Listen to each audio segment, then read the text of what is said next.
Last year, I talked about how rankings impact the playoff standings. People said, you know what you're talking about. Yet every single week, the rankings and playoff standings were pretty close to identical.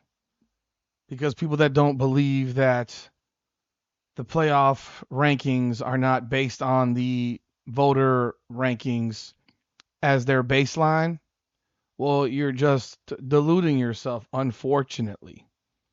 I mean, it's just the truth. You are flat out deluding yourself, and you don't live in reality because the people on these committees are not smart enough. They don't watch enough football. They don't have any idea. There might be a couple here and there that know the game because they were coaches, but they don't know where to rank teams. They have absolutely no idea because they're not watching enough football during the year to give a genuine opinion based on facts. What they do is they put all the SEC teams in a bucket. They put all the Big Ten teams in a bucket.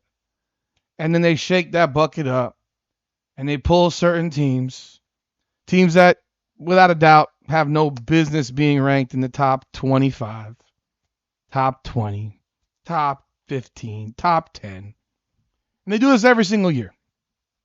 And every year, teams from conferences outside the SEC and the Big Ten have to fight and claw their way to have a chance to be in the playoffs. Whether it was the 4-team playoff that left Florida State out with an undefeated record in an ACC championship, or the more recent playoffs that left teams out over the last couple of years, including Miami, not last year, but the year before, and honestly had us wondering, are we going to get screwed again, even though we have a head-to-head win? And yeah, I think Notre Dame got screwed too. I said that then, I'll say it now. Alabama had no business being in the playoffs.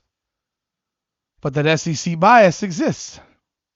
They value SEC wins, even if those teams aren't very good. And it starts when the season, before the season actually begins. It starts with their rankings, the coaches poll and the AP poll. And AP poll is really easy to track now because their votes are public. I mean, they're public, and you see the writers that just dislike Miami or dislike other teams. You see it. It's in your face. And then those CFP people use that poll as their baseline. And then from there, they might make an adjustment up a spot or up 2 spots or down a spot or down 2 spots. But you don't ever see any type of real, like, the number 1 team in the AP poll is number 7 in the CFP. You don't see that. Hell, number 5 in the CFP. You don't even typically see the number 1 team in the AP poll being number 2 in the CFP when it starts off. So now we have the coaches' polls already released. There's an On3 poll that's been released. The AP has not released yet.